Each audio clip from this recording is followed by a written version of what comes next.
Oke teman-teman, sekarang gue sudah sama seorang pendukung MU. Biasanya gue ditanya-tanyain sama dia, diadu domba juga sama yang lain-lain. Tapi sekarang gantian gue mau nanya-nanya, karena dia ini ya lu udah tahu semua lah siapa nih Bang Panji ini, pendukung setianya. Nggak cocok manggil gue Bang. Enggak kan buat mereka. Iya. Mereka kan manggil lu Bang Panji. Bener. Ya kan? Dia kakak kelas gue dulu di SMP. Gila. Dulu satu SMP di Barito, dia kakak kelas gue. Jadi gue merasa tersanjung lah gitu. Oke Ji, apa kabar Ji? Baik, alhamdulillah Bang Harpa. Mantep. Jadi banyak nih teman-teman yang nanyain, wawancara Bang Panji dong, mau nanya soal MU. Itu salah, Panji Pragiwaksono. Kagak, Panji lu, Panji. Kan sama-sama fans MU soalnya. Oh iya, sama-sama fans MU ya. juga. Nah sekarang kita tanya langsung lah nih soal MU nih. Lu puas nggak dengan performa MU sekarang? Itu dulu deh gue tanya. Kalau ditanya puas, jelas nggak puas sih. Nggak puas, cuman gue lebih kepada lebih kepada realistis dan juga bersyukur dengan apa yang ada kali ya, karena gue ngelihat eranya Moyes. Mungkin ini klise kayak Gary Neville bilang, kita trauma dengan setelah eranya Ferguson nyoba Moyes, ya kata chosen one dipilih sama Ferguson sendiri ternyata flop parah. Mungkin juga dibilang flop, menurut gua terlalu dini karena dulu juga manajemen terlalu reaktif karena hasil jelek di musim pertamanya langsung dihajar gitu kan, nggak dikasih kesempatan lebih, nggak dikasih kesempatan untuk bangun tim sesuai yang dia mau, karena kan dulu pemain-pemain yang diincar katanya pada nggak mau karena eranya Moyes itu kan, main-main terkenal Toni Kroos atau siapa gitu, karena ketidakpercayaan pemain-pemain bintang terhadap Moyes. Oke, buka lembaran baru ke Louis van Gaal. Menurut gua di era Louis van Gaal tuh udah event kelas Louis van Gaal aja yang CV-nya udah gila-gilaan banget, ternyata nggak bisa ngangkat. Terus juga pemain-pemainnya bintang banget loh di era Van Gaal. Kita tahu ada Falcao sempat masuk. Memphis Depay kalau nggak salah masuk ya? Itu 2014 kan. Terus juga itu sebelumnya kan ada Depay, ada sempat Depay itu dimasukin sama si Van Gaal kan? Van Gaal habis yang 2014 itu kan. Iya. Terus juga habis Depay gagal, Di Maria masuk, ternyata nggak bisa begitu ngangkat juga. Falcao yang begitu tajam di mana-mana walaupun cedera. El Tigre ya? Iya, El Tigre. Schweinsteiger udah diharapkan bisa memimpin sebagai apa ya? Schweinsteiger tuh waktu ke MU kan paling umurnya 31 mungkin Iya, ya? 31, Masih, belum 35 ya. Toni Kroos sekarang berapa? Harusnya kan secara umur mah masih bisa gitu perform kan? Tapi ternyata aneh gitu, ada yang hilang. Even eranya abis itu ada Alexis Sanchez di eranya Mourinho gitu kan, kok Alexis Sanchez aja jadi mainnya kayak kehilangan mojonya gini, kayak kondornya hilang gitu kan. Aneh, ini kenapa ada yang aneh gitu, ibaratnya main-main bintang banyak yang hilang justru kekuatan-kekuatannya untuk bermain buat MU. Gue juga ngeliatnya sih sekarang juga kayaknya berlanjut ya Ji. Iya, bisa jadi sih, cuman dari beberapa yang gue tahu ya, pembelian di era Ole kayaknya cuma Bruno deh yang benar-benar ping gitu. Iya nggak sih? Iya, kalau melejit ya, cuman gue kalau bisa melihat Maguire gitu ya, walaupun mungkin overpriced. Tahun lalu Maguire menurut gue ngebawain apa ya, kestabilan walaupun masih ada blunder-blunder ya. Cuman dibanding eranya Maguire sebelum ada Maguire, Bailey dan juga si Lindelof, masih ada eranya Small-Dini. Kan itu masih nggak konsisten tuh. Mereka ganti-gantian kayak nggak bisa nemuin duet terbaiknya siapa, kemudian banyak blundernya, terus suka cedera juga. Artinya Maguire walaupun overpriced dia bisa membawa kestabilan musim lalu, walaupun tahun ini emang habis Euro kelihatan dia agak tapi kalau habis Euro menurut gua semua pemain MU memang bermasalah. Iya, itu gua setuju. Dan tahun lalu kan gua nggak mau berdebat soal gua selalu mengkritik Maguire ya, itu gua mengenyampingkan inilah. Tapi tetap MU kan peringkat 2. Iya. Dan jumlah kebobolannya gitu. Jumlah kebobolannya sangat ibaratnya membaik lah dari era sebelum Maguire. Itu yang gue bilang, gue nggak mau berdebat harganya segini deh, tapi pokoknya dia ngasih sesuatu lah gitu kan ke MU kan. Nah, kemudian terus kenapa sekarang tahun ini bisa jadi flop? Nah itu kan, gitu loh. Nah itu menurut gue menilainya kayak asumsi gue ya. Kayaknya setelah tahun lalu bermain cukup ya mungkin mengejutkan lah menurut gua. Dibilang nggak bagus enggak, cuman ternyata bisa somehow membalikan prediksi banyak orang, bisa dari peringkat kedua kan. Kalau kata orang mungkin ya ini pesaing-pesaingnya banyak yang berantakan gitu, Liverpool cedera, ya kan, Chelsea juga kemarin di eranya Lampard startnya jelek gitu kan. Cuman ya somehow ya semua punya masalahnya masing-masing dan Ole pun kan juga kalau lu bandingin CV-nya ya bukan CV pelatih bagus gitu kan, tapi dia somehow bisa memoles Shaw lagi tahun lalu begitu bagus. Luke Shaw yang di era Van Hal cedera, Mourinho bahkan Mourinho udah kan, sama dikritik. Mourinho kan. Pogba yang tadi di era Mourinho udah panas banget, walaupun mainnya nggak terlalu melejit banget, tapi dia bisa memberikan ketenangan buat Pogba. Bruno bisa sangat melejit. Kemudian pemain-pemain lain Bisaka di bawah sama eranya Ole juga lumayan bagus gitu, bukan lumayan bagus, lumayan bisa ada konsistensinya. Terus kayak Greenwood di bawah tahun lalu di bawah ini lumayan oke. Kan artinya Ole bukan pelatih yang jelek banget menurut gua, bukan pelatih jelek, tapi memang gua mungkin sampai saat ini masih setuju sama kata-kata orang ya mungkin dia belum bisa membawa MU ke next level. Cuman itu yang gua bilang kalau lo tanya di puas apa nggak, baiknya ke pertanyaan pertama ya mungkin gue dalam tahap ya udahlah, yang penting sekarang kita ruang gantinya adem dulu, bisa ada di 4 besar dulu dan bisa ada di Eropa dulu, itu kayaknya buat gue udah lumayan oke. Karena dulu gue ekspektasinya tinggi, ya ibaratnya juara Europa League aja dulu, juara Europa League di Jose Mourinho. Juaranya Piala Ciki doang gitu kan ditai-taiin. Sekarang giliran gak ada trofi, itu ditunggu-tunggu ya. Lu gak ada trofi sama sekali lah. Ini gimana sekarang giliran kita ngejar yang gede nggak dapat dibilangnya lu nggak trofi Ciki aja nggak dapat. Agak serba salah memang. Cuman kalau ngomongin puas sebenarnya kurang puas. Tapi gua sekarang lebih dalam tahap masih berharap ya. Masih dalam ya udahlah, kasih kesempatan dia sampai akhir musim untuk membuktikan bisa apa dia dengan situasi sekarang yang udah sangat panas. Kayaknya gue juga nggak ngeliat ada alasan lain dia bisa bertahan musim depan kecuali yang tadi gue bilang di siaran dia bisa somehow. Nah itu tadi kita kalau bicara skenario ya, tadi Panji udah ceritain kalau dia kalau juara Europa League dia kurang puas, tapi kalau masuk 4 besar tapi terus di Liga Champions finalis semifinal ya, semifinal dia mungkin akan kasih kesempatan. Nah itu kesempatan. Nah itu lu mungkin punya pandangan yang berbeda, nggak apa-apa lu tinggalin komen di sini, nanti gua akan coba respon. Nah sekarang kita sedikit flashback ke musim panas. Jadi orang banyak nih ya nyalain Fred mulu, McFred. Gua nggak bilang dia jelek, bagus main ya. Semua orang tahu dia mainnya jelek. Cuman kan balik lagi, apakah Ole ini tidak cukup pintar sebagai seorang pelatih yang punya pengalaman sebagai pemain di klub besar lah ya. Kalau sebagai pelatih kan dia CV-nya biasa-biasa aja. Apa dia nggak bisa lihat bahwa ini adalah sektor yang paling vital dan harus dicari yang sepadan? Dia malah beli Jadon Sancho. Sedikit gue mau bridging Ji. Timnas atau klub mana yang juara yang nggak punya DM yang sangat kuat dari zamannya Brazil di Dunga, kemudian siapa tuh di Chelsea dulu, Makelele, segala macam, pasti selalu punya DM yang kuat gitu. Even waktu Leicester juara kan karena mereka punya si Drinkwater sama si Kante. Nah, kenapa seorang Ole nggak bisa tahu, nggak bisa mendiagnosa di perusahaan pemain, oh inilah yang paling vital, duit ada 100 juta lebih alokasinya, menurut lu Ji? Kalau gue sih ngeliatnya kemarin sebenarnya ada banyak pemain yang diincar Ole, cuman kan budget juga terbatas. 100 juta lebih loh? Iya ya, tapi kan kalau kita tahu sebenarnya balik lagi bisnis sepak bola adalah industri nggak lepas dari sisi komersil juga. Sementara kita tahu Sancho udah diincar sama maksudnya nih orang Inggris, jadi kan nostalgia owner debts lah ya. Dan lagi pula kan kita tahu Sancho di 2 tahun lalu MU ngincar itu harganya masih di atas 100 juta. Kemarin kan tiba-tiba ada chance untuk menurunkan harga Sancho di angka berapa nggak, 70 80 artinya buat MU itu mungkin buat jadi momen ini orang mumpung lagi harga jatuh harus gua ambil sekarang gitu kan, karena kalau dia tahun depan lepas lagi dan main bagus lagi harganya bisa 100 juta lagi gitu kan. Ini menurut gua hitung-hitungan wewenang di MU ini sebenarnya gimana sih juga kan, lu kan tahu lah soal MU, apakah memang Ole ini ada intervensi dari si Woodward-nya atau gimana, atau memang dia benar-benar bisa punya wewenang otoritas 100% untuk beli jual beli pemain di MU? Sebenarnya kalau ngelihat kemarin kan banyak banget kalau dibilang kelemahan MU itu ada tiga titik. Lini serang kurang dalam.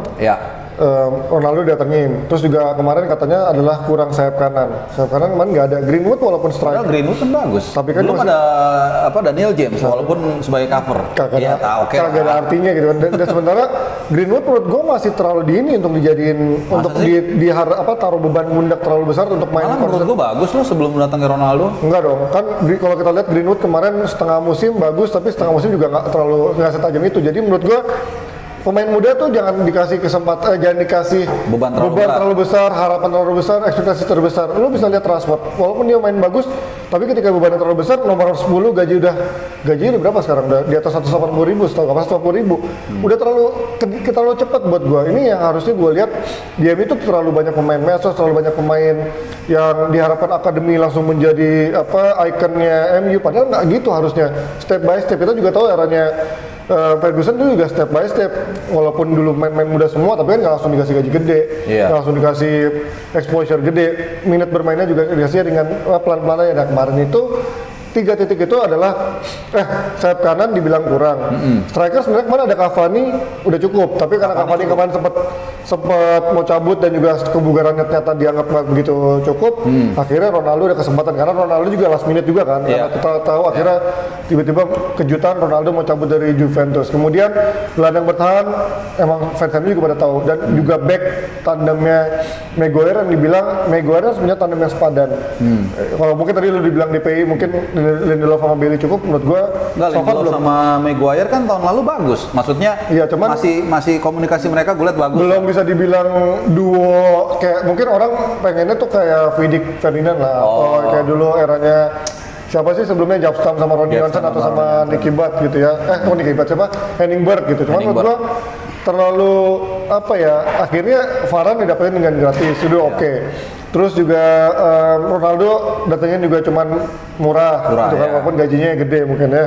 Sancho menurut gua ya kalau dilihat dari 2 tahun lalu sebenarnya good deal gitu, karena dia harganya lagi turun, mungkin walaupun dia juga udah faktor cedera dan juga harga kontraknya juga udah tinggal lebih dekat lagi, ya harganya mau nggak mau turun. Cuman menurut gua ya ini good deal gitu, cuman akhirnya emang harus ada dikorbankan, yaitu di gelandang bertahan. Tapi asumsi gua ini kenapa akhirnya gelandang bertahan nggak dibeli itu karena gua adalah salah satu yang tahun lalu cukup impress sama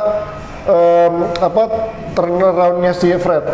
Karena Fred menurut gua musim lalu adalah salah satu musim terbaiknya dia selama di MU dari era dia dibeli, eranya Mourinho ya, masalah era Mourinho, kemudian di era Ole juga awalnya nggak jelas, sampai tahun lalu menurut gua adalah penampilan terbaiknya tuh. Banyak yang bilang dia udah kayak reborn atau apa, cuman memang ya not enough buat MU. Tapi dengan kondisi seperti itu menurut gua kemarin gua pikir ya udahlah, mungkin DMF ini masih bisa ke cover kalau Fred mainnya bagus kayak tahun lalu, tapi ternyata kan enggak. Jadi dasar lu adalah yang mencoba lu juga menyelami apa yang kira-kira dipikirkan oleh adalah ya tahun lalu Fred kayaknya lumayan masih bisa lah buat ini, mendingan kita benahin di sektor yang lain. Betul, dan mungkin ya Sancho tadi ada nostalgia, ini pemain Inggris, komersil juga kan. Komersil, oke. Nah sekarang kita tadi udah bahas sedikit feature soal MU dari musim mulai bursa transfer dan tadi dulu lah. Sekarang kita lihat apa yang akan tersaji di depan lawan Watford. Ini lu silakan lah, lu tumpahin semua. Nah ini gue juga sebenarnya kalau lo ngomong ya gampang aja, kalau zaman dulu mungkin kita akan lihat tutup mata lah lawan Watford harusnya menang gitu kan. Dan kalau dari track record pertemuan kita tahu lawan Watford 5 kali pertemuan juga MU hampir semuanya menang lah, cuma 1 kali kalah. Dan salah satu tim terlemah lo Watford tahu.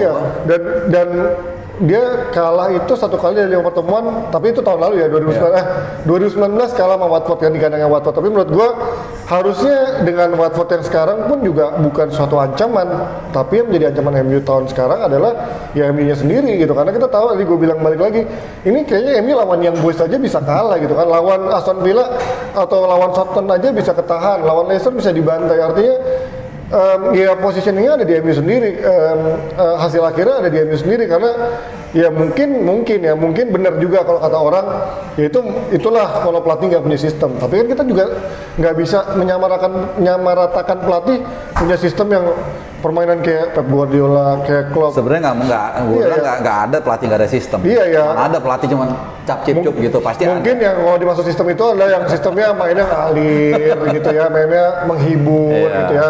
Mungkin kalau yang mainnya kayak mungkin kalau yang mainnya kayak Sean Dyche gitu, Sam Allardyce atau nggak dianggap sebagai sistem. Nggak dianggap sebagai sistem yang akhirnya bisa membawa kemenangan atau membawa stabilitas buat tim. Karena kan mikirnya kalau ada sistem, siapapun pemainnya udah bisa jalan gitu kan. Nah ini emang mungkin MU ya kestabilan permainannya belum ada. Emang gua ngakuin permainan skillnya masih membantu, Lebih menonjol ya. tapi emang kadang siapa sih yang nggak butuh skill dalam sepak bola gitu kan, tapi yang emang gue butuhin adalah chemistry sama kemauan pemain-pemain untuk semuanya rapat gitu, untuk Sebagai kolektif ya, main nyerang kolektif. bareng, bertahan bareng, karena sepak bola zaman sekarang udah nggak bisa jalan kaki Pak. Iya. Karena kalau lu lihat di MU banyak orang yang selalu memuji-muji Rashford, memuji-muji Greenwood.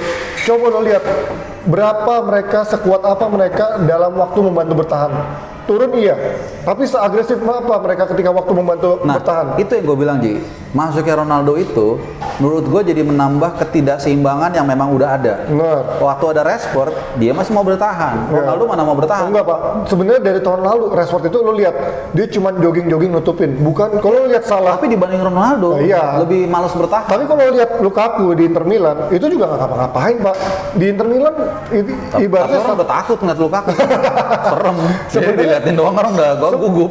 sebenarnya gue percaya sama kayak sistem, ibaratnya kayak zaman dulu emang ada satu orang yang mungkin menjadi yang bisa dilayani nggak masalah. Mungkin ada tim yang mengandalkan sistem seperti itu. Cuman ketika lo tahu lo punya Ronaldo di depan atau let's say lah Cavani gitu di depan, udah bukan harusnya dia yang ngejar lagi. Kalau dia cuma ngebayangin nutup nggak masalah.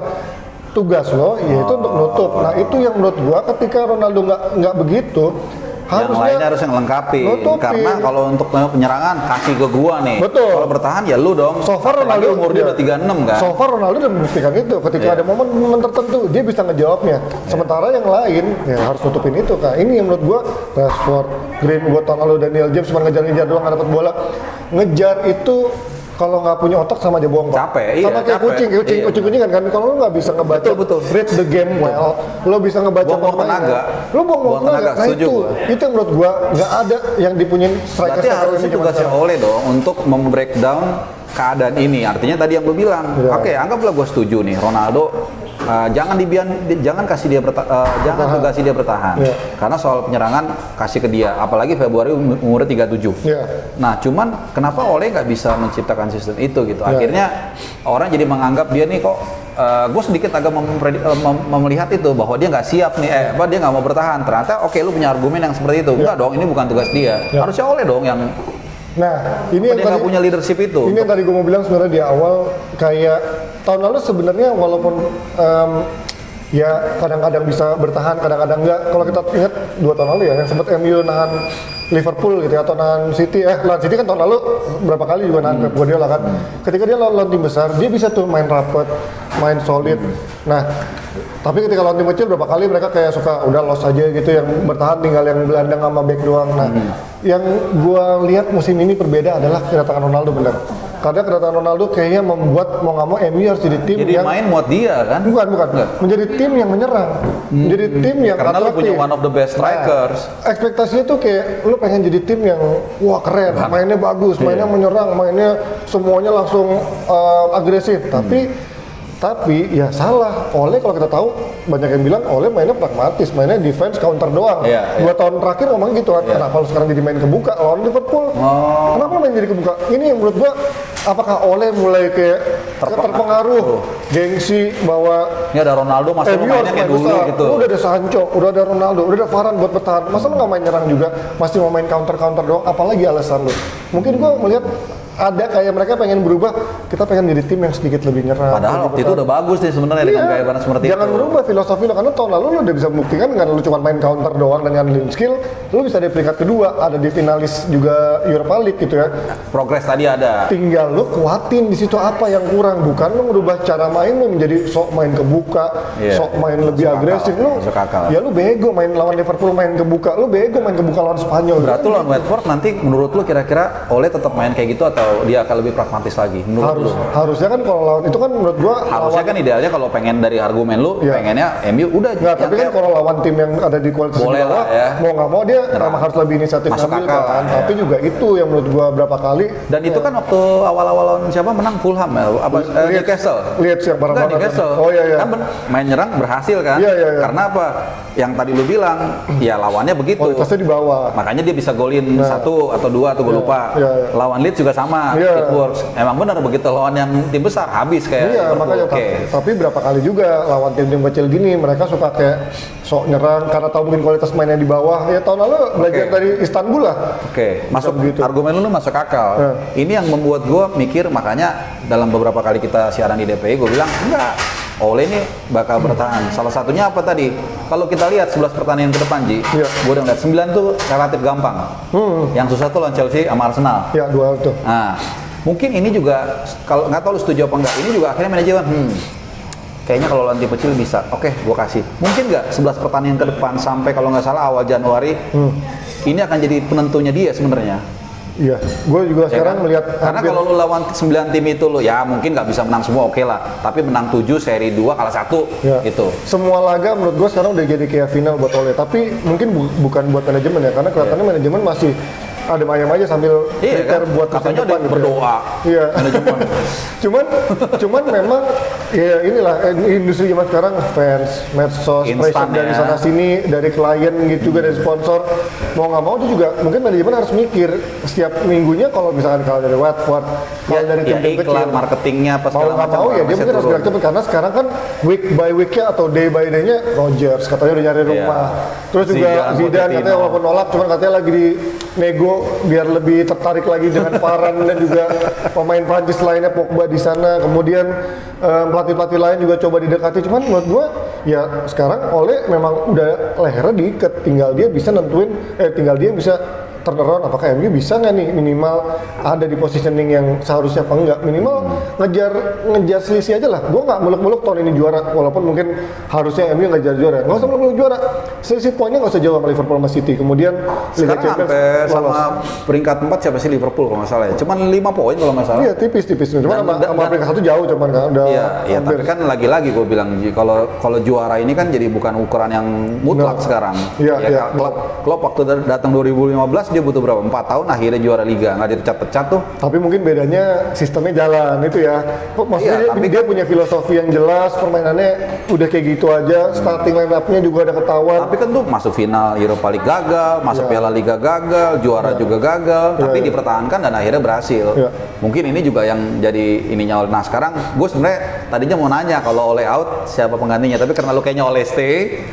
Kalau musim ini atau, Ole stay. atau lu boleh ya, lu Kalau Ole stay. tahun depan gue, ya sebenarnya kalau gue tuh dalam hati juga. Atau boleh deh, seandainya katakanlah akhir tahun ini atau apapun Ole out, kira-kira lu siapa yang lu pengen Itu misalnya ya? Ya kalau yang di kepala gue sebenarnya dari dulu tuh sebenarnya kalau dulu arahnya Klopp belum ke Liverpool ya Klopp dulu Kalau kan. semua pelatih, semua tim kayaknya Pengen gue juga sebenarnya sempat melihat Pep mungkin kayaknya keren nih kalau Pep main di MU. Cuma kan kita tahu ada Melatih City dan MU. Soriano di City nggak mungkin lah. Gue yakin ini pasti akan ke tetangga ke rival Iya. kan. Makanya waktu ketika awalnya datang Mourinho gue anjir MU segini amat demi mengejar apa ya ambisi dia untuk mengejar City mungkin jadi harus ada pelatih yang jadi bisa sekali bersaing sama Pep tapi filosofinya nggak masuk sama Jauh MU menurut ya, gua. jauh. Filosofinya jauh gitu kan. Cuman kalau gue tuh pengennya Nagelsmann. Sebenarnya pengen banget tuh gue Nagelsmann karena ini pemain ini pelatih Nagelsmann sekarang di Munchen ya? Munchen. Ini pelatih muda, filosofinya juga menurut gua permainannya sistemnya juga jelas, kemudian fresh gitu ya, tapi Fresh ya, iya. dan